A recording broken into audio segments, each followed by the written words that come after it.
किसी भी 60 साल के व्यक्ति से जब आप पूछेंगे कि उन्हें क्या लगता है वो कितने साल ज़िंदा और रहेंगे, तो अक्सर जो जवाब आता है वो आता है हो सकता है 10-15 साल और ज़िंदा रहें। उनकी एक्सपेक्टेशंस होती हैं वो 60 के हो गए हैं, 70-75 बहुत है, इससे ज़्यादा वो ज़िंदा किसी कीमत पे नहीं रहेंगे।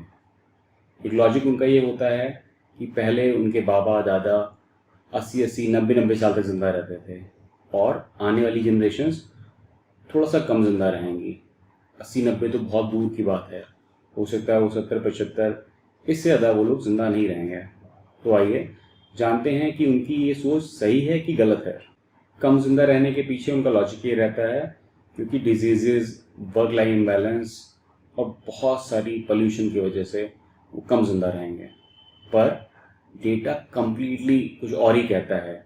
डेटा ये कहता है कि आप और हम अपनी पिछली जनरेशन से बहुत ज़्यादा ज़िंदा रहेंगे। हेलो फ्रेंड्स, मेरा नाम हरिओम त्रिपाठी है और मैं Kanpur based certified financial planner और MP based mutual fund distributor हूँ। As per World Bank report, year 1960 में average life expectancy was 41 years as.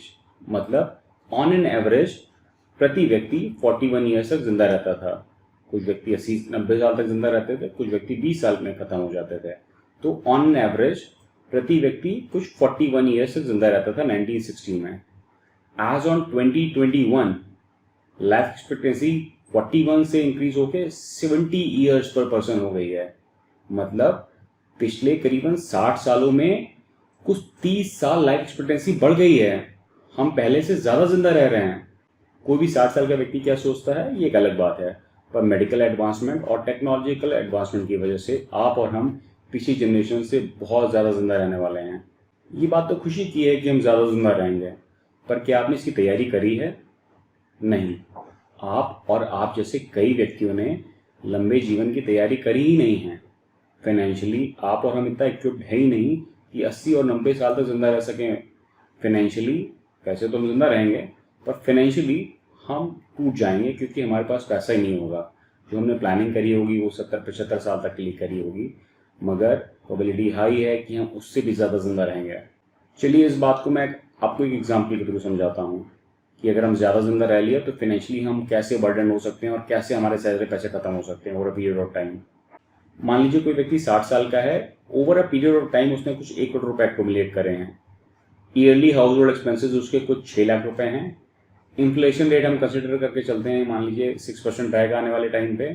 तो अब देखते हैं उसके 1 करोड़ रुपए कितने सालों तक खत्म हो जाएंगे।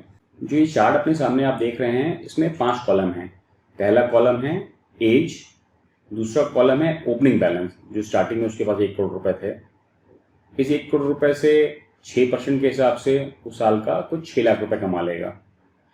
पहले साल उसके एनुअल एक्सपेंसेस भी 6 लाख रुपए थे, तो एक साल बाद उसने 6 लाख रुपए कमाए, इंटरेस्ट अमाउंट और 6 लाख रुपए खर्च भी हो गए। तो ईयर एंड का जो क्लोजिंग बैलेंस है वो आखिरी कॉलम आप देखिए, ये कुछ 1 करोड़ रुपए उसके बाद ईयर एंड में फिर से बचेंगे।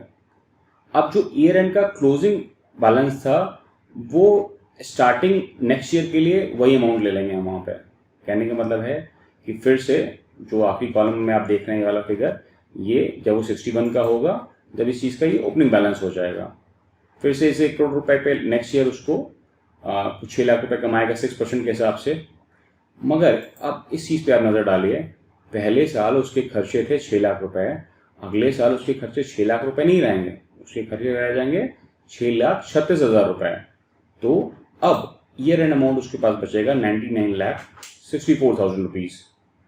अब ये थोड़ी सी स्केरी सिचुएशन हो रही है कि उसके जो 1 करोड़ रुपए थे वो डिप्लीट होना शुरू हो चुके हैं।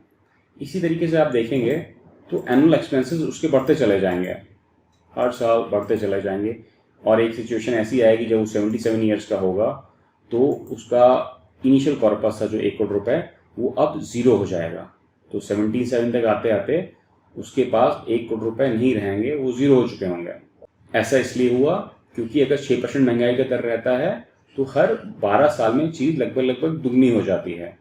तो स्टार्टिंग में आप देखेंगे यहाँ पे 6 लाख रुपए एनुअल एक्सपेंसेस थे, और जब वो 72 का हुआ, मतलब 12 साल बीत गए, तो वही एनुअल एक्सपेंसेस अब 6 लाख नहीं, अब 12 लाख रुपए हो गए।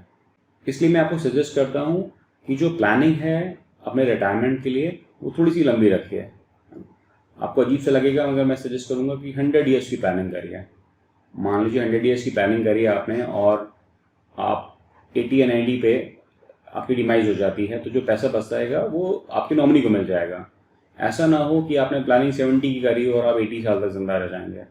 उस टाइम आपको पैसे कौन देगा अपने हाउस होल्ड एक्सपेंसेस मीट करने के लिए?